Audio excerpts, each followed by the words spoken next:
Hi, I'm Sofia Martinez. I'm 28 years old. 3 years ago, in a single cruel evening, my world shattered. My family, the people who were supposed to know me best, looked me in the eye and chose my sister's lies over my truth. No questions. No hesitation. Just silent judgment and a slammed door. That night, I left with nothing but a laptop, worn sneakers, and a heartbeat I hadn't told anyone about, two actually. I was pregnant with twins. And the man they warned me about? The one they swore would vanish when life got hard? He stayed. They didn't. Now I sit in my glass-walled office 26 floors above downtown Seattle, watching my children laugh in the daycare I built. Not just for them, but for every single mother who was told she had to choose between success and motherhood. Aurora Tech just closed a $50 million Series B round. And the same family that once threw me out like I was nothing? They're calling, writing, begging. But we'll get to that. First, let me show you how a woman rebuilds her empire from ashes. Before I share my story, let me know where you're watching from and hit that like and subscribe button if you've ever stood up to someone who refused to see your worth. It was a crisp October evening in Portland, the kind where the maple leaves crunch under your feet and the air smells like rain and possibility. I remember driving to my parents' house for what I thought would be our usual Sunday dinner, the windows down despite the chill because I loved the way autumn felt on my skin. My phone had been buzzing all day with messages from my older sister Victoria and my younger brother Marcus, both saying we needed to talk as a family. I assumed it was about Dad's retirement party or Mom's book club fundraiser, something mundane and warm. The Martinez family home sat on a tree-lined street in the Laurel Hills neighborhood, a craftsman-style house with a wraparound porch that had hosted countless birthday parties, graduation celebrations, and holiday gatherings. Walking up those familiar steps, I noticed the porch light was on even though it was barely 6 o'clock. Something felt different. When I pushed open the front door, the usual sounds of dinner preparation were absent. No sizzling pans, no classical music from Mom's old radio, no laughter echoing from the kitchen. Instead, I found them arranged in the living room like a tribunal. Mom perched on the edge of her favorite armchair, Dad standing by the fireplace with his arms crossed, Victoria seated primly on the sofa with a manila folder in her lap, and Marcus leaning against the wall near the window, avoiding eye contact. "You're late," Victoria said before I could even set down my purse. "Traffic on 84, I replied, scanning their faces for clues. "What's this about?" Mom looked at her hands, twisting her wedding ring the way she did when she was anxious. Dad cleared his throat twice before speaking. "Sophia, we need to discuss some concerning information that's come to our attention." That's when I knew this wasn't about party planning. Victoria opened her folder with theatrical precision, pulling out a stack of papers like she was presenting evidence in court. "These are bank statements from the joint account Dad set up for your graduate school expenses," she said, sliding the pages across the coffee table. "There are withdrawals here that don't match any tuition or book expenses." I picked up the papers, my eyes scanning the highlighted transactions. "These are for my research materials and conference fees." I submitted receipts for everything. "Receipts that could have been fabricated," Marcus added from his corner. Victoria found inconsistencies in the dates. My stomach dropped. "Inconsistencies? What are you talking about?" Victoria's voice took on that sanctimonious tone she'd perfected since childhood. "And there's more, Sophia. We know about the affair." The word hit me like a physical blow. "What affair?" "With Professor Harrison. Mom's friend Sarah saw you leaving his office late one evening, and his wife mentioned some concerning behavior at the faculty mixer." I stood up so quickly the papers scattered to the floor. "Are you insane? Professor Harrison is my thesis advisor. Those were academic meetings, and his wife was probably talking about another student entirely." "Don't lie to us," Victoria continued, her voice growing sharper. "And what about the way you've been treating Mom? Canceling dinners, avoiding family events, acting like you're too good for us now that you're in your fancy PhD program." "I've been working on my dissertation." I shouted, my voice cracking with frustration. I've been pulling 18-hour days in the lab because I'm trying to finish my research on renewable energy storage systems. Something that could actually make a difference in the world. Dad held up his hand for silence. Enough. We've made our decision. The words that followed felt like they were coming from underwater, distant and unreal. We're removing you from the family trust, and we think it's best if you take some time away from the family until you can get your priorities straight. Time away. I whispered. Mom finally looked up, her eyes red but determined. We've lost the daughter we raised. You're not the same person anymore. Victoria stood, smoothing her skirt with satisfaction. Your things are already packed. Marcus put them in your car. I turned to look at my younger brother, the one who used to ask me to help with his science fair projects, who called me when he was struggling with calculus, who said I was the smartest person he knew. He wouldn't meet my eyes. You're serious, I said, not really a question. Deadly serious, Dad replied. I walked toward the door, my legs feeling like they belonged to someone else. In the hallway, I passed the wall of family photos, Victoria's medical school graduation, Marcus's high school valedictorian speech, my own college graduation where I'd graduated summa cum laude with a double major in electrical engineering and environmental science. I wondered how long it would be before they took down my picture too. Outside, my Honda Civic was indeed packed with boxes and garbage bags. They'd thrown my belongings together so hastily that I could see my favorite books mixed with kitchen utensils I'd borrowed months ago. On the passenger seat was a note in Mom's handwriting, "When you're ready to be honest with yourself and us, you know where to find us." I sat in the driver's seat for a long time, key in my hand but not turning it. The porch light cast long shadows across the yard, and I could see them through the window, already moving on, already forgetting. That's when I felt it, a flutter deep in my abdomen, so subtle I almost missed it. I'd been ignoring the signs for weeks, the missed period, the morning nausea I attributed to stress, the way my jeans had been getting tighter. But sitting there in that driveway, cast out and alone, the truth hit me with startling clarity. I was pregnant. I drove aimlessly through Portland's winding streets, past the food trucks and coffee shops that had been my second home during graduate school, past the university where I'd spent the last 4 years building what I thought was my future. Everything felt different now, filtered through the lens of betrayal and the growing certainty of what was happening inside my body. I ended up at a 24-hour pharmacy on Burnside, fluorescent lights humming overhead as I stood in the family planning aisle. The pregnancy test felt heavier than it should have in my hand. Back in my car, I read the instructions 3 times before walking into the gas station bathroom. 3 minutes later, staring at 2 pink lines, I laughed. Not because it was funny, but because it was so perfectly absurd. In one evening, I'd lost my family and discovered I was creating a new one. The motel I found was the kind of place that rented rooms by the week, with thin walls and thinner blankets. I sat on the edge of the bed with my laptop open, trying to figure out what came next. My savings account had enough for maybe 2 months of basic expenses, and my graduate stipend wouldn't stretch far enough for a security deposit on a real apartment.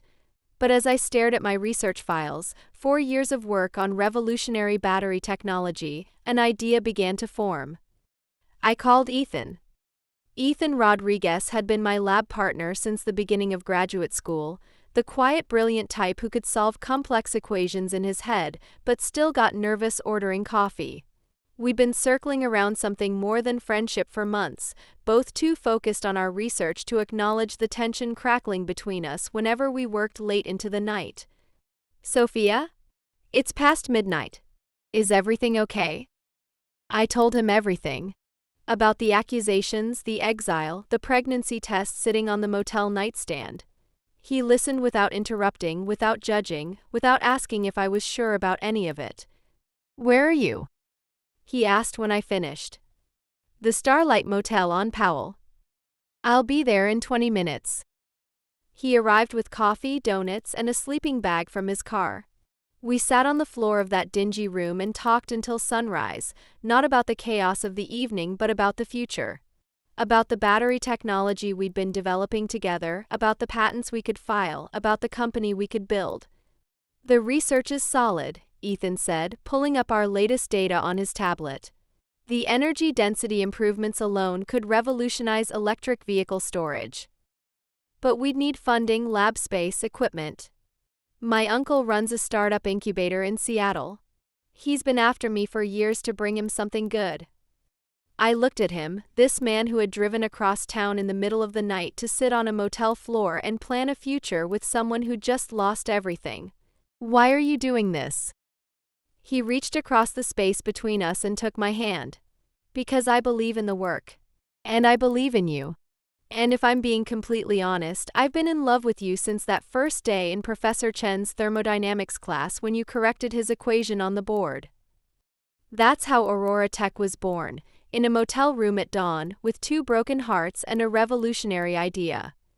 The next few months were a blur of morning sickness, patent applications, and 18-hour days.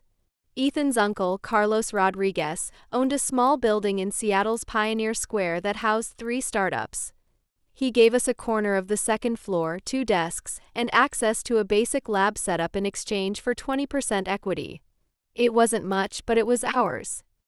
I filed the paperwork under the name Aurora Tech, choosing the name because Aurora meant dawn, and this felt like watching the sun rise after the longest night of my life. Ethan and I moved into a tiny apartment in Capitol Hill, splitting the rent and sharing a mattress on the floor until we could afford furniture. The pregnancy wasn't easy. Without family support or health insurance, every doctor's visit felt like a financial catastrophe.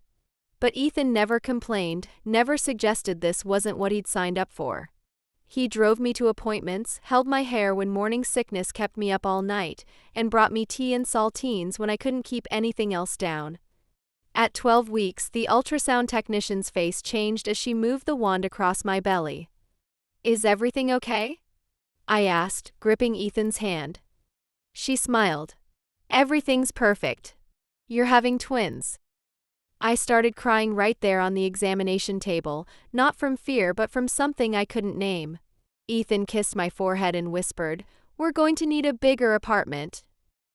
By my second trimester, Aurora Tech had filed 3 patents and secured our first round of angel funding, $500,000 from a group of investors who believed in both our technology and our story.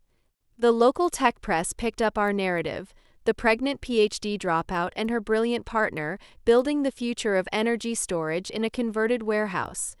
It should have felt like a fairy tale, but success brought its own complications. That's when my family started calling. The first voicemail came from Marcus. "Sophia, it's me. Victoria told us about your condition. We think maybe we were too hasty. Call me back." Then Mom, "Sweetheart, I saw the article in the Portland Tribune about your company. We're so proud. Can we talk?" "Finally, Dad, I'm sorry about how things ended. Your mother's been crying for weeks. We want to make this right." But the one that broke my heart was from Victoria.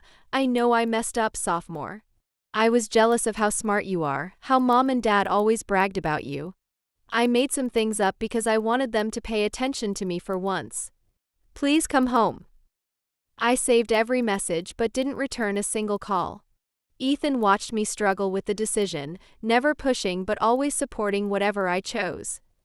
"They threw you away when they thought you had nothing," he said one evening as we assembled a crib in our new 2-bedroom apartment. "Now they want you back because you've built something they can't ignore." He was right, but that didn't make it hurt less. The twins were born on a snowy February morning in Seattle. Elena Sofia and Diego Mateo, 5 pounds and 7 pounds respectively, perfect and loud and ours. Ethan cried when he held them for the first time, and I knew without a doubt that whatever family meant, this was it. Aurora Tech's first commercial battery went into production when the twins were 6 months old. Our breakthrough was a lithium-ion design that could hold 3 times the charge of traditional batteries while weighing half as much. Tesla wanted exclusive licensing rights. BMW offered to buy us outright. Instead, we took the company public, and I watched from the NASDAQ trading floor as our stock price tripled on the first day. That evening, holding my babies while the Seattle skyline glittered outside our penthouse windows, I felt something I'd never experienced before: complete peace. Not because of the money or the success, but because I'd built a life that belonged entirely to me. The reconciliation attempts intensified after the IPO. My parents flew to Seattle uninvited and showed up at my office, asking the receptionist to announce that my family was here to see me. I watched them through my office window, Mom in her best dress, Dad in the suit he wore to weddings, both looking older and smaller than I remembered. I had my assistant tell them I was in meetings all day. Victoria tried a different approach, showing up at the daycare center I'd opened in our building. She brought gifts for the twins and a handwritten letter explaining how sorry she was, how she'd been in therapy, how she'd told our parents the truth about her lies. The daycare director, following my standing instructions, politely but firmly asked her to leave. Marcus was the most persistent. He got past security by claiming to be applying for a job, made it all the way to the engineering floor before being escorted out. But not before he saw me through the glass walls of the conference room where I was presenting to investors. Our eyes met for just a moment, and I saw recognition and regret and something that might have been pride. "Why won't you see them?" Ethan asked that night as we gave the twins their bath. Elena splashed happily while Diego chewed on a rubber duck, both blissfully unaware of the family drama swirling around them. "Because I'm not the same person they threw away," I said, lifting Elena from the water and wrapping her in a towel. "I'm not their daughter anymore. I'm their mother." I pointed to the twins. "This is my family now. You, me, Elena, Diego. We built this together and nobody gets to take it away from us." The final test came 2 years later, when Mom was diagnosed with pancreatic cancer. Marcus called me from the hospital, his voice broken with grief and exhaustion. "She's asking for you, Sophia. Every day. The doctors say it's not good. Please. Whatever happened between us, she's still your mother." I hung up without answering, but the call haunted me for days. Ethan found me crying in the nursery, watching the twins sleep in their matching cribs. "What if I regret not seeing her?" I whispered. "What if you regret seeing her?" He replied gently. "What if she says something that hurts you all over again? What if she dies anyway and you're left feeling guilty for caring?" In the end, I chose to stay away. I sent flowers to the funeral with a card that read simply, "My condolences to the Martinez family. Sofia Rodriguez." I'd taken Ethan's name when we married, another small but significant step away from the people who'd raised me. We'd had a simple ceremony in our backyard, just us, the twins, Carlos, and a few close friends from work. No family drama, no complicated dynamics, just love and commitment and the promise to keep building something beautiful together. 5 years after that terrible October night, Aurora Tech had grown into a company with 300 employees and offices in 6 cities.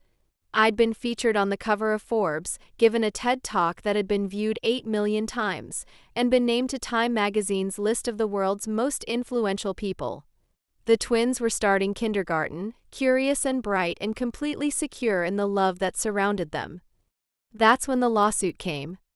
Victoria, now Dr. Victoria Martinez, after completing her residency, was suing me for half of Aurora Tech's value.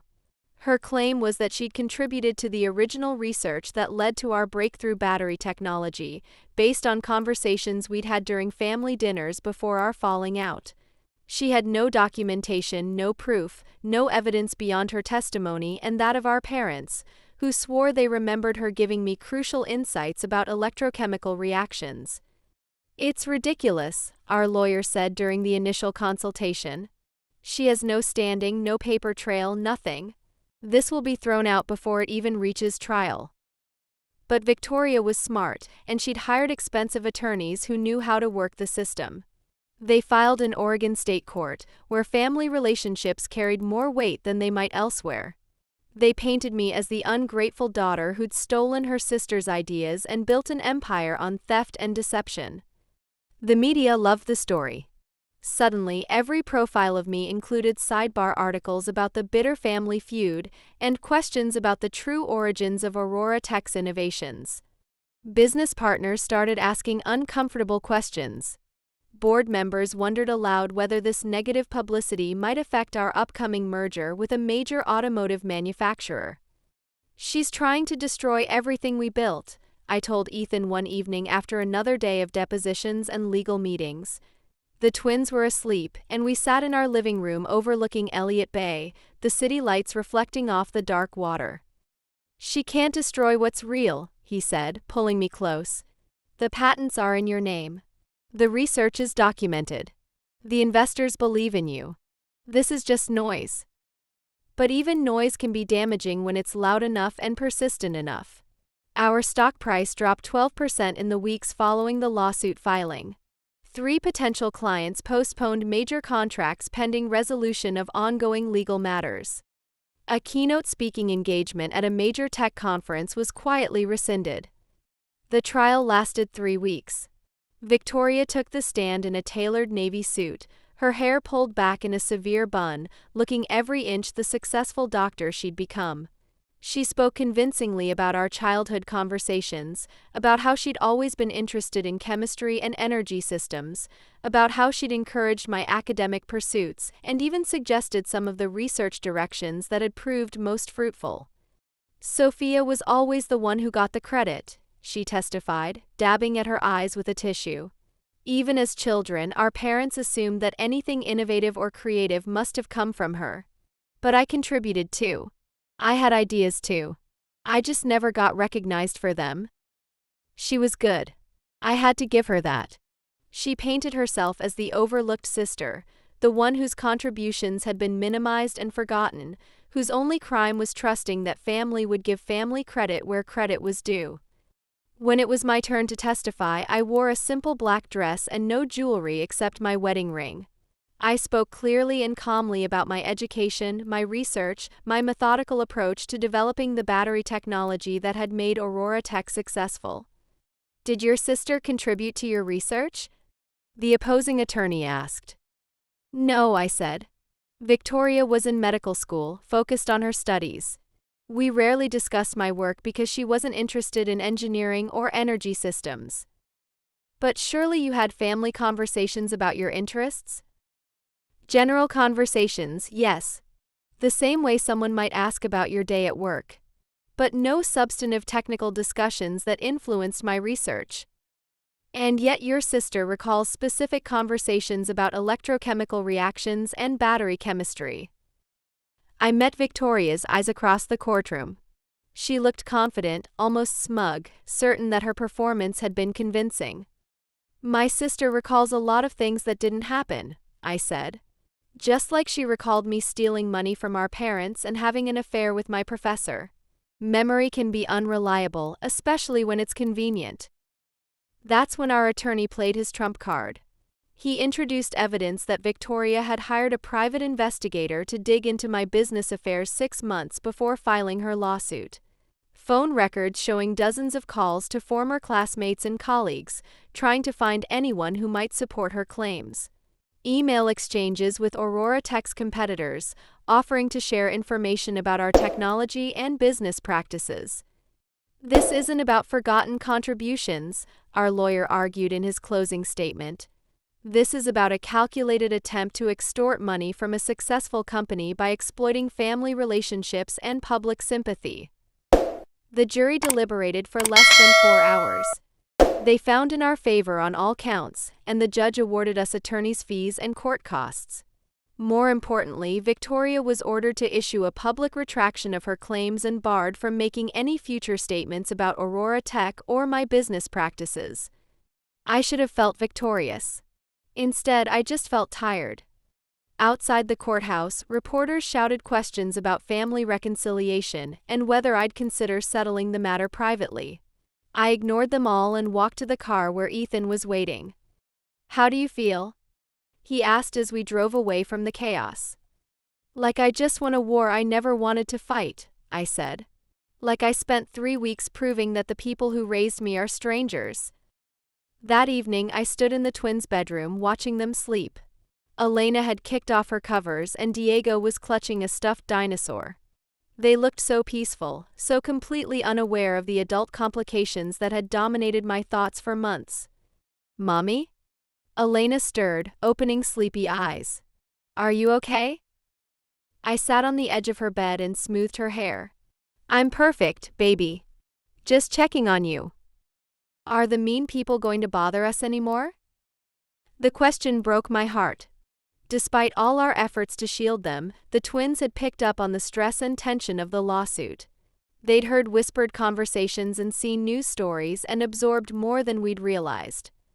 No, sweetheart. The mean people are gone. It's just us now and we're safe. The next morning, I called an all-hands meeting at Aurora Tech. The entire company gathered in our main conference room, from the engineering team that had been with us since the beginning to the newest interns and administrative staff. I stood at the front of the room, looking out at the faces of people who'd believed in our mission and built something extraordinary together. I want to address the elephant in the room, I began. The lawsuit, the media coverage, the questions about our company's origins. I know it's been a distraction, and I know some of you have been worried about our future. I clicked to the first slide of my presentation, showing Aurora Tech's growth trajectory over the past 5 years. Revenue, employee count, patents filed, products launched, partnerships secured. This is what we built together. Not because of family connections or inherited wealth or someone else's ideas, but because we believed in innovation and excellence and the power of technology to change the world. The next slide showed our upcoming projects: next-generation battery systems for space exploration, partnerships with renewable energy companies, research into sustainable manufacturing processes. This is where we're going. The noise is over. The distractions are behind us. Now we get back to work. The applause was spontaneous and sustained, and I felt something shift in the room.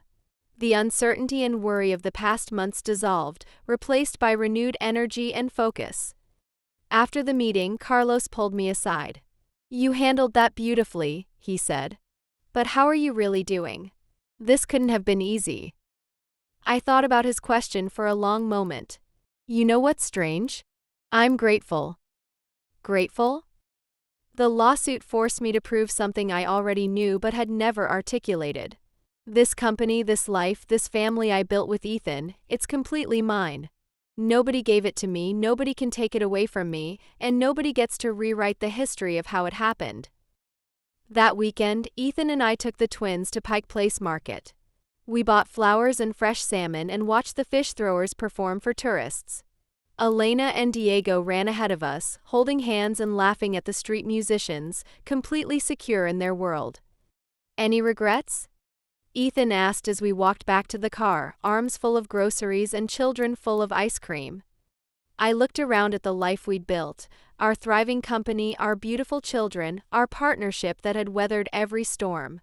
In the distance, I could see the Space Needle rising above the Seattle skyline, a symbol of innovation and possibility. Just one, I said. I regret that it took me so long to realize that the family you choose is the only family that matters. 6 months later, Aurora Tech announced the largest acquisition in clean technology history, a $2.8 billion purchase by Tesla that would integrate our battery systems into every electric vehicle they produced. I'd negotiated terms that kept our team intact, our Seattle headquarters operational, and our research independence protected. The signing ceremony was held at Tesla's headquarters in Palo Alto, with media coverage and industry leaders and all the pomp befitting a deal that would reshape the future of transportation. I wore a red dress that Elena had picked out, telling me it was power color like Wonder Woman. As I signed the final documents, making me one of the youngest billionaires in tech history, I thought about that scared, pregnant girl who'd been thrown out of her family home with nothing but a laptop and a broken heart. I thought about the motel room where Aurora Tech was born, the tiny apartment where we'd raised newborn twins while building a company, the countless 18-hour days and sleepless nights and moments of doubt. But mostly I thought about Ethan and Elena and Diego, who were watching from the front row, beaming with pride. After the ceremony, we flew back to Seattle and celebrated with pizza and root beer floats in our kitchen, the twins covered in chocolate ice cream and Ethan trying to explain market capitalization to two 6-year-olds who just wanted to know if mommy was famous now. "Will you be on TV?" Diego asked. "Maybe," I said, wiping chocolate from his chin. "Will you be in movies?" Elena added. "Probably not, baby." "Then what's the big deal?" she asked with 6-year-old logic. Ethan and I looked at each other and started laughing, the kind of deep, belly-shaking laughter that comes from pure joy and the absurdity of life and the realization that all the success in the world means nothing compared to the love of the people who really know you. "The big deal," I said, pulling both children onto my lap, "is that we get to keep doing what we love, helping the planet and taking care of each other." "Forever?" Diego asked. "Forever," I promised. That night, after the twins were asleep and the dishes were done and the house was quiet, I found myself standing in my home office, looking at the wall where I'd hung my first patent, my Forbes cover, and a photo from our wedding day.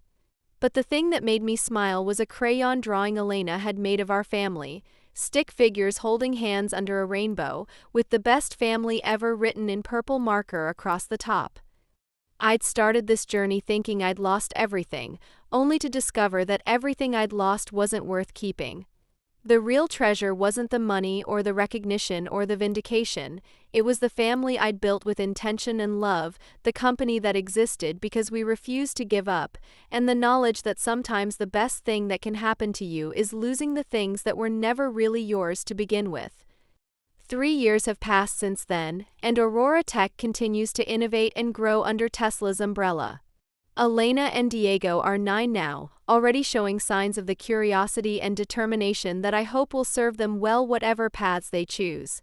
They know the story of how Mommy and Daddy met, how we started our company in a tiny apartment, how we built something beautiful from nothing. They don't know about the family that threw me away, and they don't need to. Their story begins with love and possibility, not rejection and pain. Sometimes I wonder what might have happened if I'd handled things differently, if I'd tried harder to reconcile with my parents, if I'd given Victoria the benefit of the doubt. But those thoughts never linger long because the life I chose, the life I built, is exactly where I belong. Standing here in my corner office, watching my children play in the daycare I created for all our employees, I know with absolute certainty that some gifts only come disguised as losses. The family that rejected me gave me the greatest gift of all, the freedom to become exactly who I was meant to be.